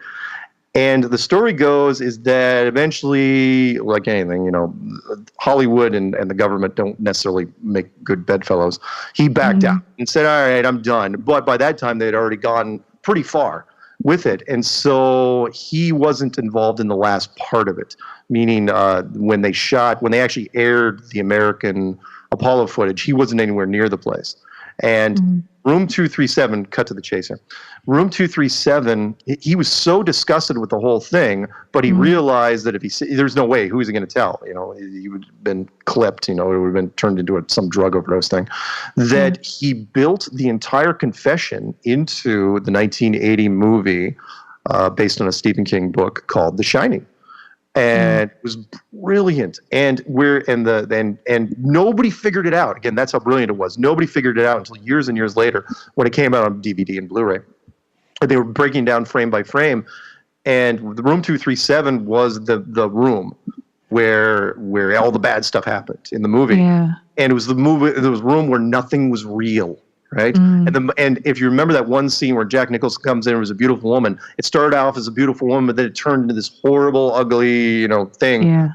And Room 237 is, of course, 237,000 miles to the moon, and on the room key, it's an anagram for moon room. And yep. I've definitely seen it. I went to a cinema and saw a screening. Lucky. It was I mean, at the time I was watching it, I went with a couple of other people, and they got bored and left because they I think they went along because they wanted to tell people that they'd seen this arty film. But there were so many really interesting points that they made in that, like when the little boy's actually wearing an Apollo 13. Apollo 11 shirt. Apollo 11 shirt, and he's like moving those. He's like throwing those little like rocks or balls on the floor, and they're saying this is symbolic of so much. And I don't know. I found a lot of it very interesting. You mentioned the sweatshirt. I found something with sweatshirt nobody even found, not even the guys that did the documentary, which was, it's a little thing, but I'm still taking credit for it, which is when he gets up, right, that kid is wearing an Apollo 11 sweatshirt, handmade knitted sweatshirt, right? Or sweater. Yeah. So what's interesting about that is that kid is only, 7 in that film, maybe 8. I don't know, not that old, right? Well, it was the movie was in present day, which was in 1980, right? But the Apollo 11, that was in 1969. So when did she make the sweater? Exactly. Did she make it after the fact? Was she honoring Apollo 11 years later? Because it fit him, it fit the kid perfect. It was made for him that year in 1980. So why did she make him an Apollo? There was no anniversary in 1980. Why'd she make him an Apollo 11? Unless you say, well, the 10-year anniversary in 1979. It's like, come on. Seriously, what mother's going to make a 10-year anniversary sweater for her child? But yeah, it was a great movie. And Stanley Kubrick, and the part where his friend died. the black innkeeper that comes back, that represented the one person who he told. You know, it's like who he mentioned to. It's like, oh, by the way, it's fake. By the way, I mentioned this real quick because people say, why are you talking about this? I'll go, here's why I'm talking about this.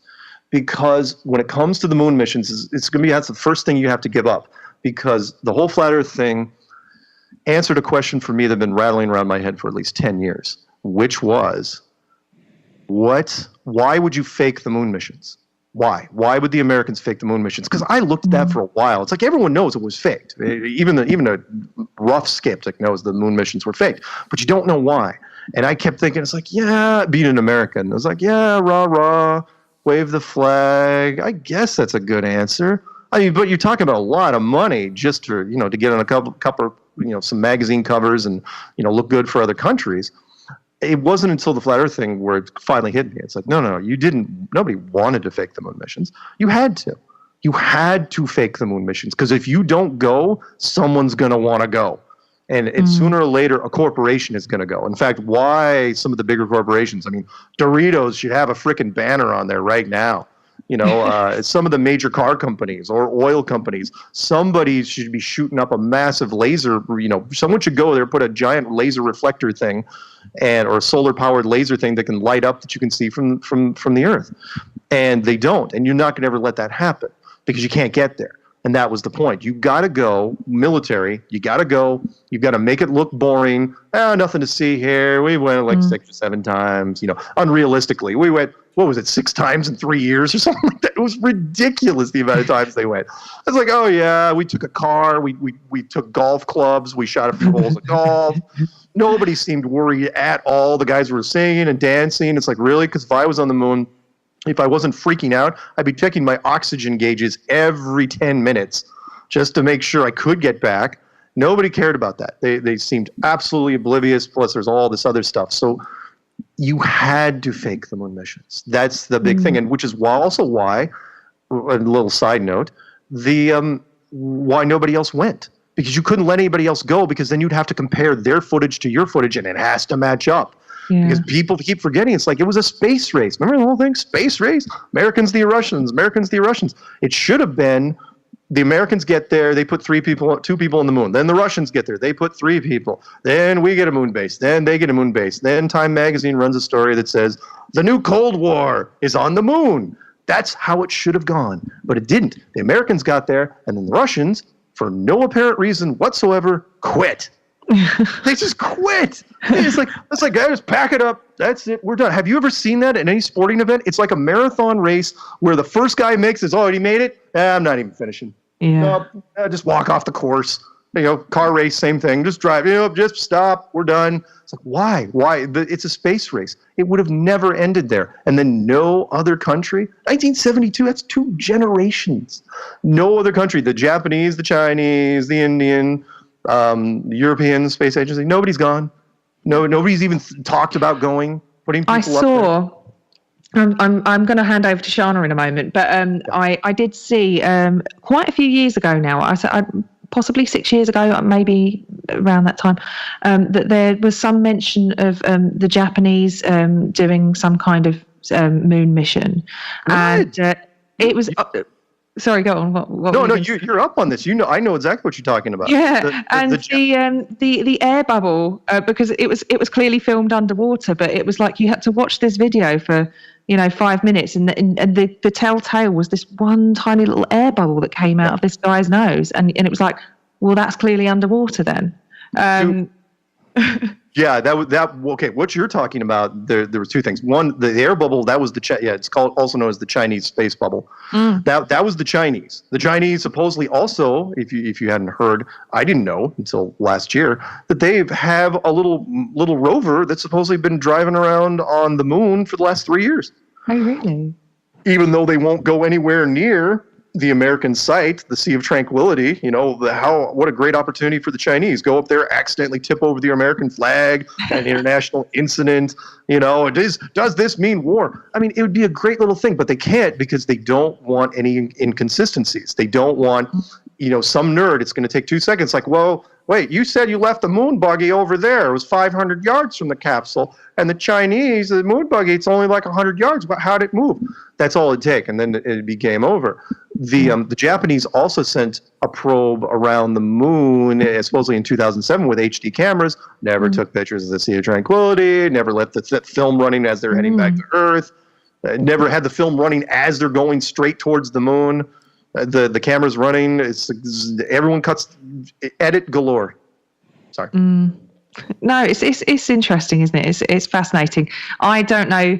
I've often looked into the whole Stanley Kubrick, making the moon landing video, and I've looked into all these sorts of things, and I've never really come to sort of a solid conclusion about it. And I think we could do a whole separate show on Stanley Kubrick purely just based on all the subtext of his films and there's just so much. But Seana, I just wondered if you had any ideas or comments about the moon landings or anything else on the flat earth theory. Well, I think that we should give our audience an opportunity to kind of absorb the idea that the moon landing was fake, and take another short break before we get into a subject that, as long as you are both still raring to go for a little bit longer, one topic I really wanted to touch on was Antarctica.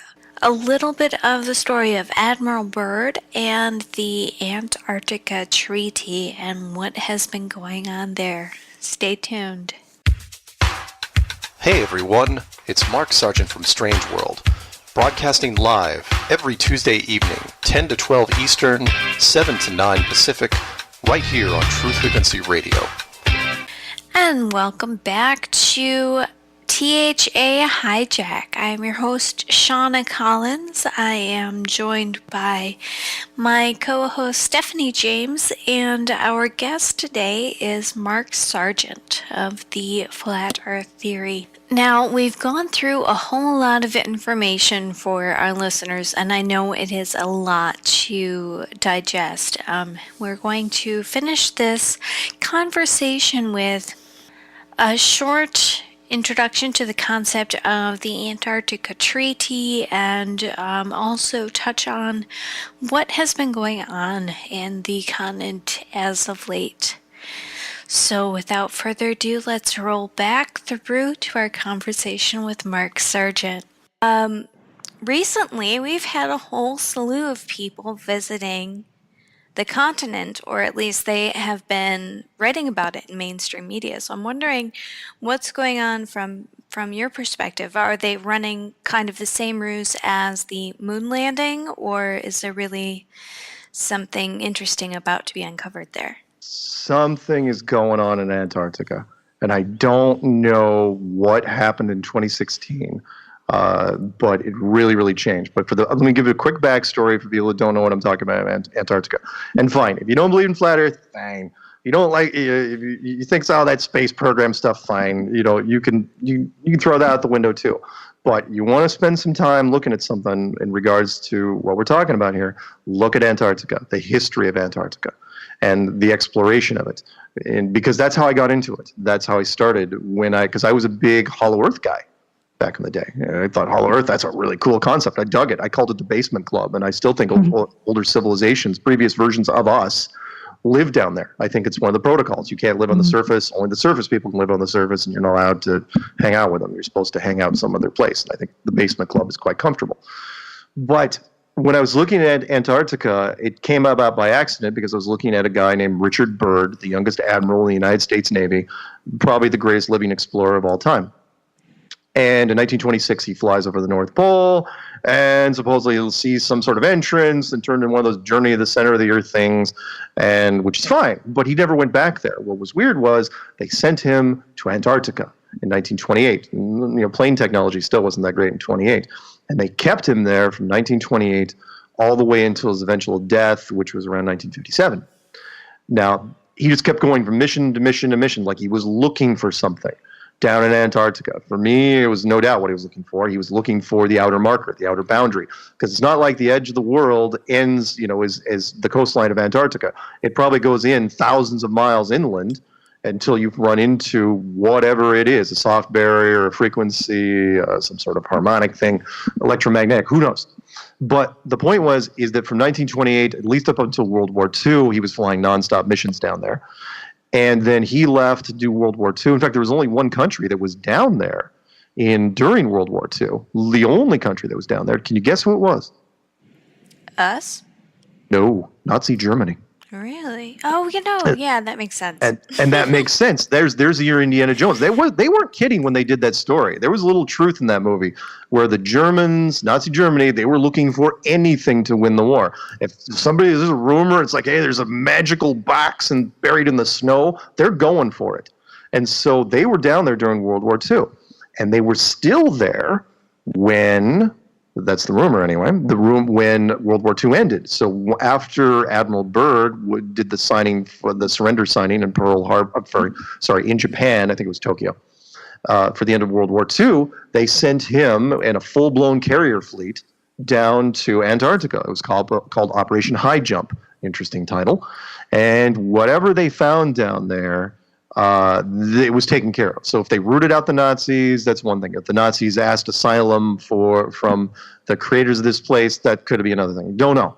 But whatever it was, whatever happened down there in 1946, that was taken care of. That was when Operation High Jump was.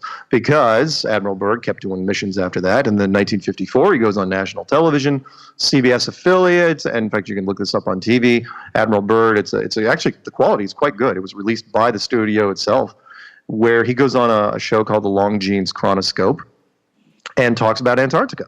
Talks about the next mission coming up the very next year called Operation Deep Freeze, and how Antarctica is made out of money in terms of resources, and there's an entire mountain range made out of coal, there's minerals, there's uranium, there's oil, and everybody's down there. I mean, the Russians, Soviet Union at the time, UK is down there, Argentina, Chile, New Zealand, Australia. Take your pick. Everybody's down there. And everyone's getting ready to carve this place up. And he was a little concerned that there's going to be some resource fighting. And, of course, Murphy's Law, because what I figured was, and by 1954, they'd given up. It's like, all right, we can't find the outer marker. Maybe there is no outer marker. We don't know. So let's just make money. And in 1955, he goes back down there and for Operation Deep Freeze, and of course, there's Murphy's Law. He found it, whatever it was. Won't say what it was, only that once that mission was over, everybody got off the ice simultaneously. Everybody. The Russians, the UK, every country I just listed, the Americans, they all left, and they started working on what's known as the Antarctic Treaty. The Antarctic Treaty, which was ratified in 1959, again, same year as the Van Allen radiation belts were announced by NASA, the treaty basically says that no corporation can go down to Antarctica and set up shop ever. So if Stefanie decided to form her own country and called it, James Attica, whatever it is, some cool country, right? And you became an economic power. A piece of paper would be put in front of you, and you'd have to sign it. And you say, what is this? It's like, well, you guys can't go down to Antarctica. So what are you talking about? We have an oil company. We heard some good things about that place. Sorry, you can't go down. Well, how long is this for? Ever. You mean ever? Ever. Nobody can ever go down there. What do you mean? China? And so, and I can't overstate this. The oil companies can have the backstage pass to anything. If they want to start fracking in your backyard tomorrow, they can do it. It's only a question of when. How? Judges, whoever, they're going to grease palms. They do it now. They just give people a briefcase of money and they just start setting up gas wells wherever they want. And you can, and yet these same companies, not only can they not set up shop in Antarctica, they're not even allowed to talk about it. That's the weird part. So, and nobody's even, you'd think that China would protest. It's like, well, we need the oil. Or we need the coal or whatever it is. Nope. Not only you cannot talk about it. If I was the head of British Petroleum, I would go to the New York Times or the London Times or whatever, and I'd run a full-page ad every single week saying how great it would be for British Petroleum to go down to Antarctica and set up shop. I'm not even allowed to do that. That's how tight that place is. It is sealed off. Only scientists and government personnel are down there, and it's not many of them. And the reason is because you can't let happenstance take effect here. You can't let an oil company, because as you know, Oh, company's down there. They're sending a plane. All of a sudden, that plane goes off course. Where does that plane end up? What if that plane ends up seeing something that you don't want them to see it? What do you do with that plane? Do you bribe them? Do you take care of them? What do you do with this plane? It's more hassle than it's worth. So they finally said, you know what? The money isn't worth it. And that for me was a massive red flag, which was what conspiracy? Because there aren't many. In fact, I think there's only one that I know of. What conspiracy is bigger than money? And that was it, which was you can't let the money isn't worth letting the secret out. And so they just sealed it off forever, and none of the corporations can go down there. Okay, so that's the backstory. What happened in 2016 was very interesting, which was it started out with, again, I couldn't make this up. It sounds like a weird joke. Leonardo DiCaprio goes to the Pope and he says, seriously, that's the opening line. A-lister Leonardo DiCaprio goes to the Pope in the beginning of 2016 because, those two meet from time to time. No, that's not true. They hang out. Yeah, they hang out and, shoot some pool. Have a tattoo done. Well, I'm sure it's tasteful, whatever the tattoo is. So, no, he goes there because even in A-list Hollywood, you only get 15 minutes with the Pope, and you have to set it up months in advance, right? Even if you are top shelf. And he's there to talk about climate change. But while he was there, this is on video, he gives him a book, and one of the art pieces, in fact, the only art piece they pointed out, was a piece by Hieronymus Bosch, who drew a flat, enclosed world. And as if that wasn't enough, he even mentions it to him and says, this is back when we thought that the earth was flat. And then he says, and that to me represents the promise of what? Hope and the future, something like that. It was the most cryptic thing I've ever seen. He's saying this to the Pope, right? There's only one camera on the two, and it's point blank range. It's going, okay. Shortly after that Pope goes and meets with oh boy, I'm going to screw this up because I don't know religions that well. The Orthodox Pope out of Cuba. If you remember this, Shauna, where the first time these two popes have met in like 1,000 years, literally. And that Pope, right after those two meet, so the Pope flies out to Cuba, meets with this guy flies to Antarctica for no apparent reason. He's the Pope from Cuba, and you'd think, he's lifelong in Cuba. Antarctica is not going to be a fun place for that guy. He goes to Antarctica, gets pictures taken with the penguin, and then, of course, there's some stuff off record, which we don't know about. But he's down there. Then you've got, it wasn't John Glenn, it was Buzz Aldrin? Or was it John Glenn? No, it was John Glenn? No, it was Buzz Aldrin. No, it was Glenn. It was Glenn because he ended up going to the hospital after that. Yeah, and he died. Yeah. Yeah, he's dead now.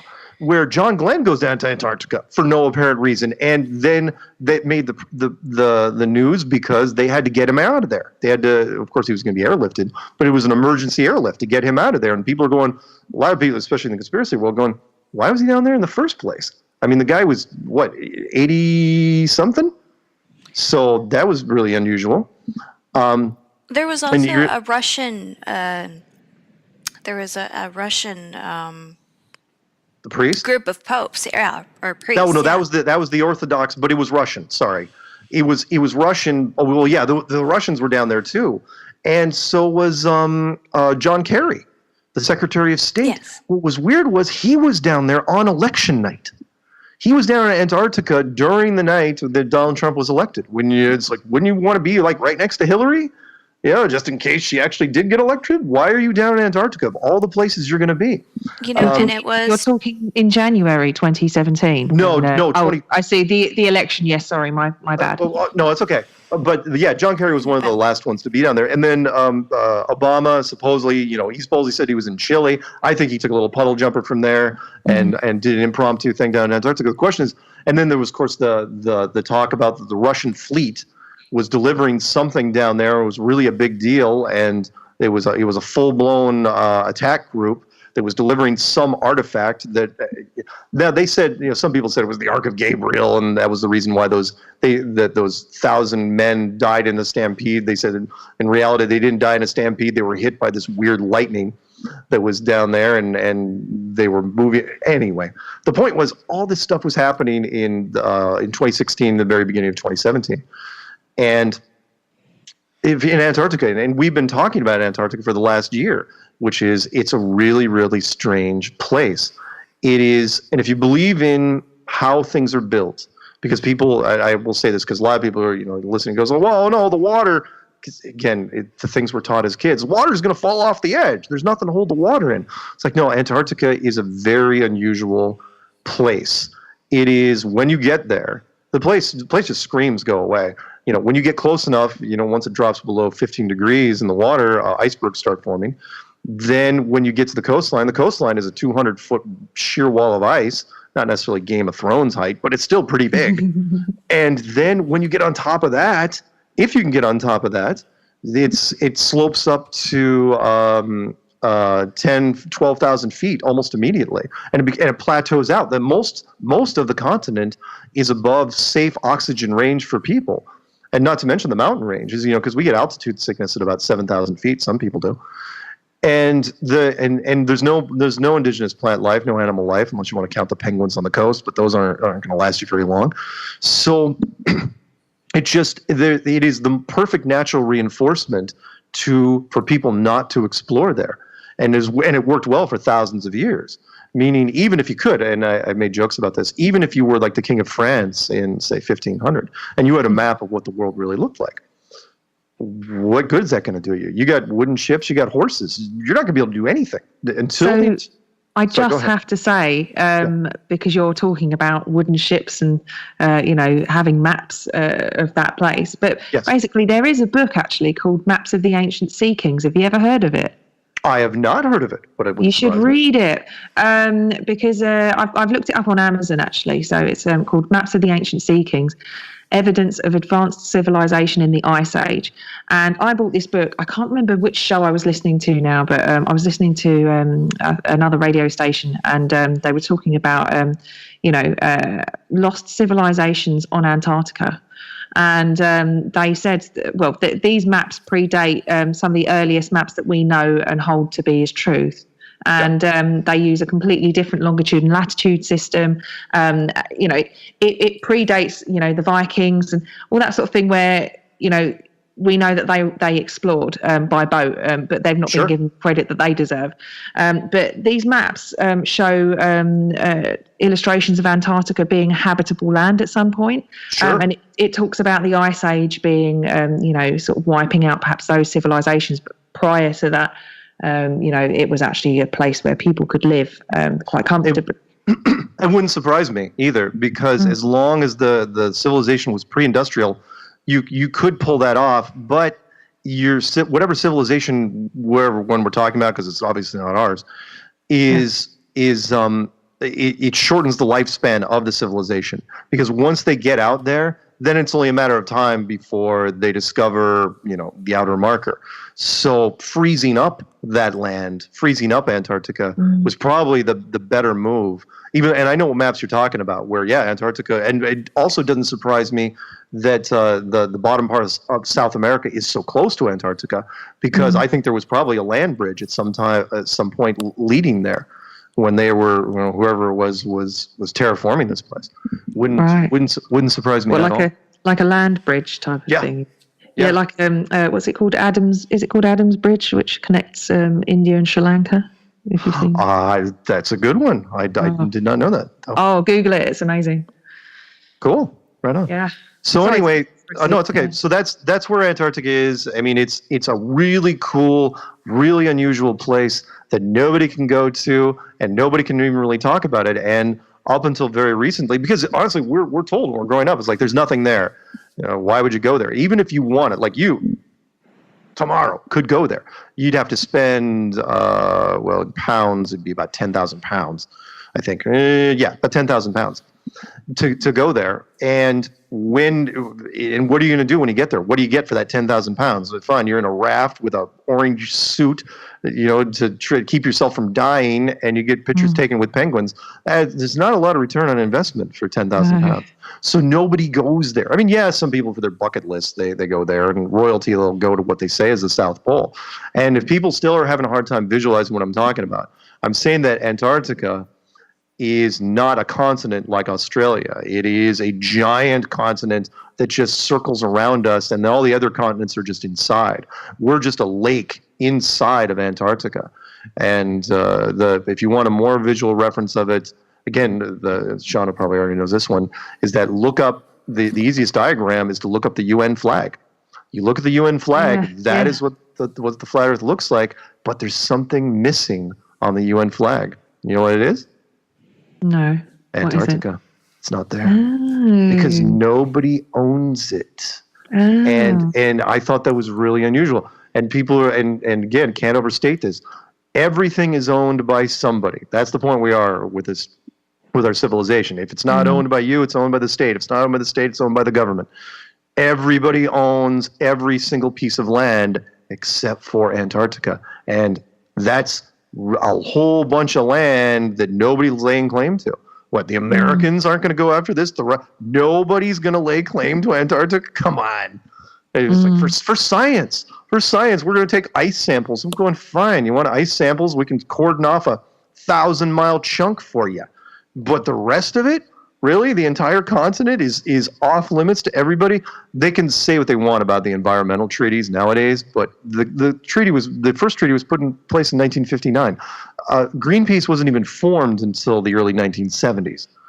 So environmentalism wasn't even a word. Gas mileage wasn't even a word back then. Anyway, so I just want to jump in here and make a correction. It was Buzz Aldrin that collapsed. It was Buzz. He he set lived a record. He was the oldest guy to the South Pole, and this came from Geek Wire. But they also say during last week's trip back to the States, Aldrin learned that Mercury astronaut John Glenn had passed away at the age of 95. So it was Buzz Aldrin that went to Antarctica, collapsed, and he was in the hospital in New Zealand for a little while, and he found out that it was John Glenn, who I believe segue to SpaceX. Aren't they calling one of their rockets the John Glenn? Yes, they are, in honor of, you're absolutely, good one. Yes, you're absolutely right. They are going to name one of the rockets after the late American astronaut. Yes. So I think that we should probably be wrapping this up. In the UK now, it is well into Friday morning, and we have taken a lot of your time, Mark. Thank you so much for just jumping in off the cuff and having this conversation with us today. Real quick, there was a international something going on with a flat Earth, and I was wondering if you wanted to discuss that at all, or at least let people know about it. Not only is there a big community now in Europe, but for the first time in 500 years, well, the Americans, we try to do things bigger and better anyway. I know in Europe they're doing a big tour, and they kind of tried to do one last year. But the Flat Earth International Conference is going to be in the United States this fall in Raleigh, North Carolina, which is in the middle of the East Coast of the United States. And if you guys want any details for it, it's going to be a lot of speakers. I'm doing a keynote luncheon thing, and I'm going to do the award show. We're actually doing Flat Earth Video Award Show. It's not the first year we've done it either. And that's going to be the second night, which is the last night. We're only running 2 nights. And if you want all the details for this, you can just go to, it's real simple, FE, as in Flat Earth, FE2017.com. Fantastic. We'll make sure to put that up on the website for our archives when we put up the show. Stefanie, was there anything else that you wanted to ask or mention or discuss with Mark tonight? Well, I could honestly probably stay up until the sun rises talking about the stuff we've been talking about. I've thoroughly enjoyed it. I have millions of questions, but maybe we'll just have to have another show sometime. There you go. Why wait? Don't waste the production value. Yeah, exactly. So, Mark, we can count on you to come back and have more chats with us on the THA-HIJAC. You two were great. I enjoyed it a great deal, and yeah, you caught me at a great time. I was just going through videos, and I just uploaded something from yesterday, and hey, he's like, "Hey, can you come on right now?" Sure. Why not? Sure. No, I'm sorry you had to stay up so late, Stefanie, but I think it was worthwhile. It's in her head, Shauna. It's in her head right now. Exactly. We got it's in my head now. And again, Exactly. my parting shot before you sign off is, look, for those of you who are new to this, and this is including Stefanie, look, don't take my word for it. Don't believe a word I said. Do your own research. I put this at the end of most of my videos. Do your own research and ask questions. Don't. It is. Trust me. I mean, I banged my head on a keyboard for 9 months trying to get around this, and eventually I said, you know what? I'm going to go the other way, and it was much less resistance. And now I'm speaking at a conference, so that's good. And if they wanted to find your videos, the Flat Earth Clues, and anything that you've been up to, Mark, where would our listeners find you? Well, I'm going to put the community first because that's what I love to do because there's such a great community. So just go into YouTube, type in Flat Earth, and you'll get a wall of content. If you want to hear my stuff, just type in Flat Earth Clues, and you'll get the video series. There's a lot of people that mirror my stuff. My channel, you don't have to write this down, is Mark K. Sargent, but you'll find me eventually. My channel is my name, but you'll see Flat Earth Clues in more than one place. And just take it slow. And the only recommendation is don't get so excited that you try sharing this with your family over dinner, because people will choke on their food. They'll yell at you. They'll call up a mental health facility shortly afterwards. Don't do it. Don't do it. Keep it to yourself for a while, and then just play it cool. Because the first rule of Flat Earth is... don't talk about Flat Earth. Don't do it. I know you want to, but don't do it.